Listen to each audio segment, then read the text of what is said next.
ជំរាបសួរនាងខ្ញុំឡៅដានីថ្ងៃនេះនឹងនិយាយអំពីរបៀបជួយអ្នកទាំងអស់គ្នានៅពេលដែលទឹកតការដៃគូរបស់អ្នកមិនទទួលបានជោគជ័យតើលទ្ធផលទឹកតការដៃគូរបស់អ្នកត្រូវបានគេបដិសេធចោលឬបើដូច្នេះអ្នកអាចធ្វើការប្រឹក្សាជាមួយនឹង Oswai Migration and Education បានថ្មីនេះយើងបានជួយអតិថិជនរបស់យើងឲ្យទទួលបានទឹកតការរបស់ពួកគេបើទោះបីជាពួកគេធ្លាប់ទទួលលទ្ធផលធ្លាក់ក៏ដោយការឆ្វេងយល់អំពីបញ្ហាដែលបណ្ដាលឲ្យអ្នកធ្លាក់គឺជាចំណុចសំខាន់ណាស់ដើម្បីបន្តតវ៉ាទៅកាន់សាលាឧទ្ធររដ្ឋបាលរបស់អូស្ត្រាលីឬយើងហៅកាត់ជាភាសាអង់គ្លេសថា AAT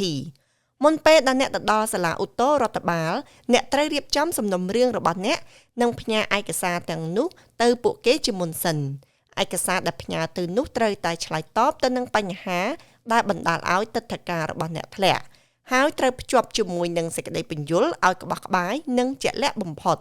លិខិតដែលសរសេរពន្យល់នោះគឺទាមទារឲ្យមានការយកចិត្តទុកដាក់ខ្ពស់និងសរសេរបែបផ្លូវការ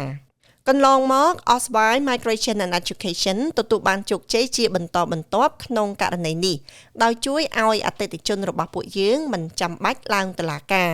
ហើយសំណុំរឿងរបស់ពួកគេត្រូវបានសាលាឧទ្ធររដ្ឋបាលបញ្ជូនទៅកាន់ក្រសួងអន្តោប្រវេសន៍វិញ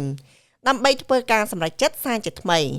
សាលាឧទ្ធររដ្ឋបាលធ្វើដូច្នេះក៏ព្រោះតែពួកគេពេញចិត្តចំពោះឯកសារនិងការសរសេរពន្យល់របស់យើង Oswai Migration and Education តែងតែជាអ្នកតំណាងឲ្យអតិថិជនក្នុងការទំនាក់ទំនងជាមួយនឹងសាលាឧទ្ធររដ្ឋបាលនិងក្រសួងដែលពាក់ព័ន្ធនានាដើម្បីឲ្យសំណុំរឿងរបស់អ្នកទទួលបានជោគជ័យស្របតាមច្បាប់របស់ប្រទេសអូស្ត្រាលីសូមតាក់ទងមកយើងខ្ញុំប្រសិនបើអ្នកស្ថិតនៅក្នុងស្ថានភាពដូចខាងលើសូមអរគុណសូមជម្រាបលា